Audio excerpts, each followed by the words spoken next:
For nearly a century, the foundational picture of reality has been a void filled with distinct, isolated points. Wave confinement theory proposes a different architecture, a continuous, fluid-like spatial domain that folds and knots itself into stable structures. This particle-centric worldview solidified in the mid-20th century, championed by physicists who sought a reliable way to calculate physical interactions.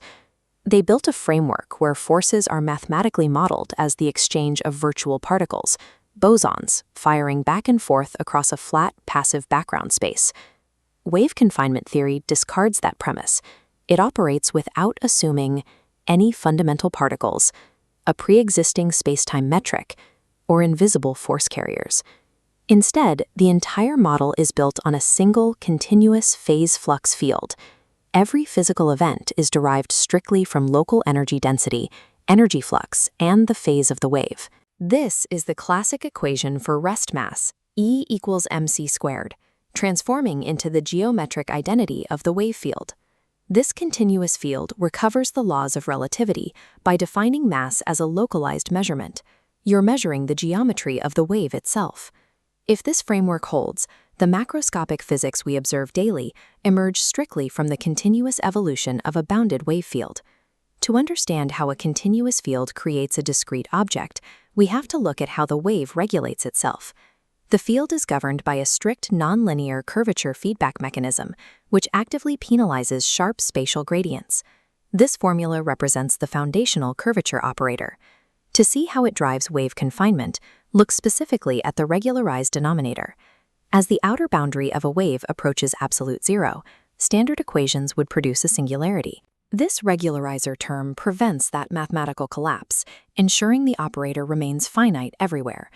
Parallel to this, standard quantum field theory requires that any valid physical system must possess a finite total energy. When you combine these two rules, a strict limit emerges. The wave cannot disperse infinitely across space because spreading its geometric curvature forever would require infinite energy. To survive without breaking mathematical or energetic laws, the wave must fold inward. It tightly wraps its curvature into a localized, bounded region. That geometric knot is what we perceive as a particle. The simplest way to imagine this knot is as a perfectly symmetric spherical standing wave. The mathematics shape the sphere into an oscillating pattern, known as a sinc profile. But that shape contains a structural flaw. This plot maps the mass of the spherical wave against its frequency to evaluate the Volkitov-Kolokolov stability criterion. For the spherical sinc profile, it yields a strictly positive slope. In the mechanics of wave stability, this is the anti-VK slope, and it mathematically guarantees that the sphere will be orbitally unstable. The wave seeks a topology that can distribute this curvature without a central collapse. It reorganizes into a torus, a stable topological ring that distributes its phase across poloidal and toroidal circuits. This allows the wave to exist as a minimizer of energy that has saturated the allowed angular curvature. The physics are defined by its centerline. We can extract a one-dimensional core loop from the torus. The wave possesses an internal phase gradient traveling in a perpetual circuit along this track. To reach its lowest energy state, it performs a topological lock. The phase vector perfectly aligns with the physical curvature and torsion of the loop itself. By integrating the density of the wave along this locked loop, the system generates a distinct, effective scalar wave number. Rest mass is the direct physical measurement of how tightly the wave field's internal phase is locked to its own toroidal geometry. The wave field's physical gradients construct the fabric of spacetime itself. We can see this in the effective inverse metric equation, which defines the spacetime metric generated strictly by the wave's amplitude and phase. If we send a theoretical photon, a high-frequency ripple, through this environment, we can test how it behaves in the presence of the localized wave. By applying the Eikenall limit to the effective metric, the mathematics resolve directly into the exact Hamilton-Jacobi equation. The photon intrinsically follows the null geodesics created by the wave's gradient. The system reproduces the exact curvature effects of general relativity without requiring a predefined spacetime fabric. This mechanism scales up. We can shift our focus from a single photon to the mechanical interaction between two distinct toroidal waves. Unified mechanical forces arise strictly from the spatial gradient of the total energy. As the outer fields of these two toroids intersect, the mathematics demand a resolution to the overlapping curvature tension.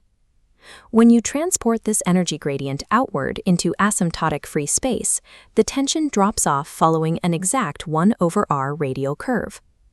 That 1/r geometric tail is precisely what classical physics identified as the macroscopic Coulomb force. Macroscopic forces arise as strict geometric curvature tension gradients seeking relaxation, replacing the need for invisible connections or particle exchanges. By eliminating the assumption of rigid particles and empty space, wave confinement theory provides a mechanical derivation for the laws of modern physics. The transverse traceless stiffness of the background wave medium maps exactly to Newton's gravitational constant. This equation demonstrates how the internal geometric phase lock yields the exact kinematic boundaries of special relativity. Einstein's macroscale rules are perfectly preserved, now derived mechanically from a continuous microscopic wave. Even the highly complex quantum gauge connections, like the Wilczek-Z connection, arise naturally as a consequence of the wave's phase holonomy. By assuming nothing but continuous energy density, energy flux, and bounded phase curvature, the architecture of reality perfectly builds itself. In this framework, reality exists as a single continuous geometric structure, perpetually trying to relax its own localized tension.